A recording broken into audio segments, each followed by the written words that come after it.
Always. So has the reception been this year? Any new reactions?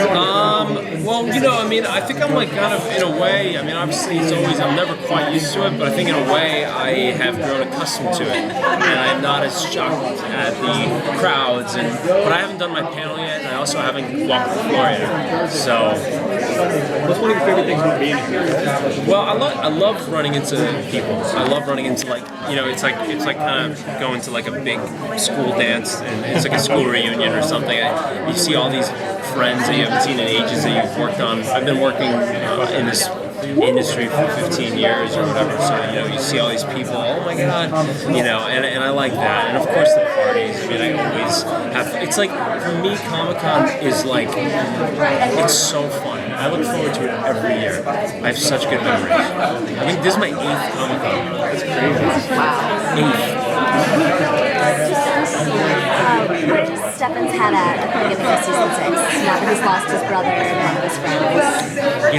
It's actually, he's detached himself from Mystic Falls. He's moved out of town, and everyone thinks he's looking for his brother, Bonnie, but he actually has grown entirely disillusioned by that idea, and he's decided to give up and move on and start his own life. He becomes a car mechanic. I'm not kidding. Sorry, what was that? Yeah.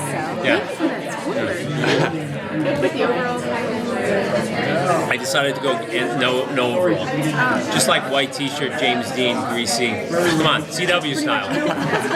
Gotta keep it CW. Gotta keep it CW. So we hear that there's going to be a 4-month gap next season. Yeah.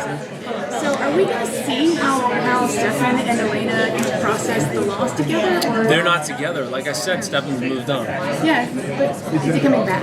I'm not in the episodes that I've read.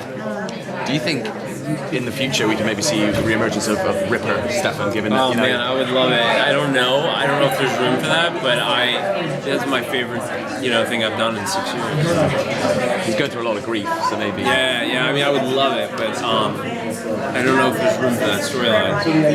How does it feel to have Alaric come back? Do you think? I love Matt, and I think he's a good added asset to the show. I think he's a good sort of adult voice, and so I'm very pleased. Do you think you'll have any scenes? I hope so. Like, you guys were friends too. I know him and Damon were drinking buddies, but I hope so. What was their? Remind me. What was their relationship like? Because I actually I have a bad memory, and I'm not okay. They were constantly protecting Lena together. Right. But they weren't like drinking the way Damon and him do. I was a little jealous of them. Stephanie's a bro.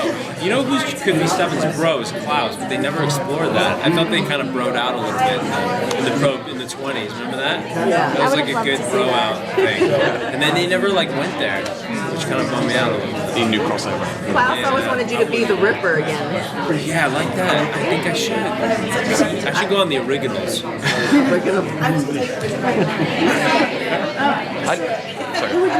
be your ideal guest for Stefan's Stefan's bro? Yes, sir. Any actor? Yeah. I think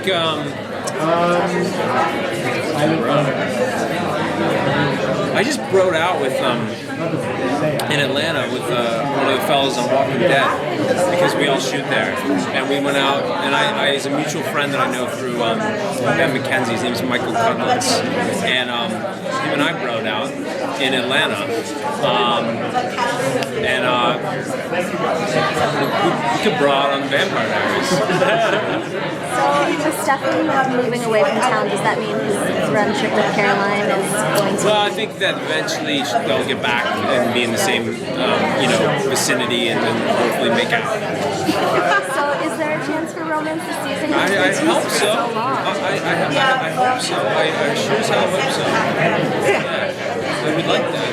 I don't have any say in this. But I'm down with Stefan making out with any females. Where would you like to see Stefan go from here? Like, what kind of character growth would you like to see in him? Is there something? Well, I like shadows. I like shadow self. No, I like shades. And I think that whatever it is, I think that these characters are so flawed. These vampires, that they're murderers. You know, I mean they are.